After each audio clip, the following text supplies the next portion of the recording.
I talk to a lot of C-suite executives, and every single one of them has one thing in common, and it's something that you said too. They know their customers. They Yeah. spend time face to face talking to their customers. Now, is that something in your point of view that a CHRO should be doing as well? Absolutely. And this is a new concept. And I remember the first time I went to see a customer, and it was more than 10 years ago. And the customer looked at me and said, "Why are you here?" And so I said, "Here's why I'm here. Because when I understand what you do and I understand what you need from us, I can then build a culture and understand the type of people I need to be able to deliver what you need on the time you need it and the quality you want it." And the person went, "Huh, I'd never thought of it like that before." And almost every company I've worked for, I've gone to see customers. I've been on wastewater treatment plants to understand the pain of an operator of a wastewater treatment plant because our pumps and analytics in Xylem ran that plant. And so I don't recommend it. For everybody, understanding where your product gets used and how it gets used is really important.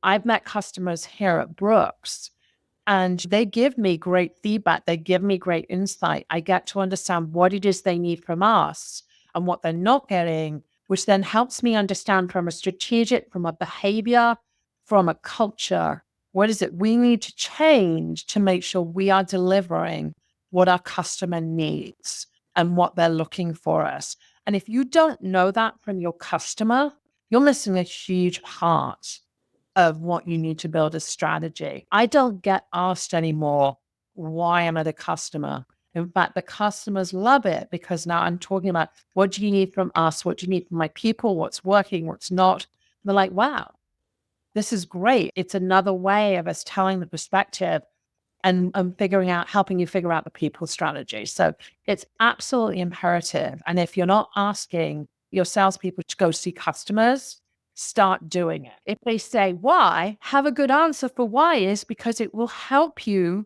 to be a better leader inside the company to drive culture and people programs. So there's a number of points I want to unpack there, but the last one you talked about was sales. There was a study that was done by Gone. They're the biggest in recording sales conversations, and then AI tools on top of that. And salespeople talk 65 to 75% of the time. That's 2/3 to 3/4 of the time. They're talking, and they're mostly talking about who we are and what we can do for you. What you're doing in by going out to the customer is it's not a sales conversation. There's no shield that's up.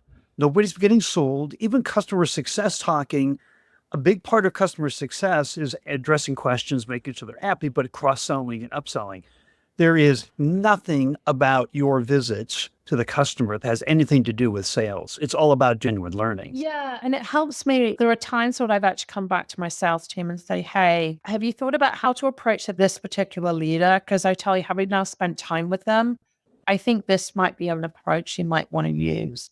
By the way, we try and encourage our salespeople to only talk 30% of the time and actually listen to the customer 70% of the time because you can get the customer talking.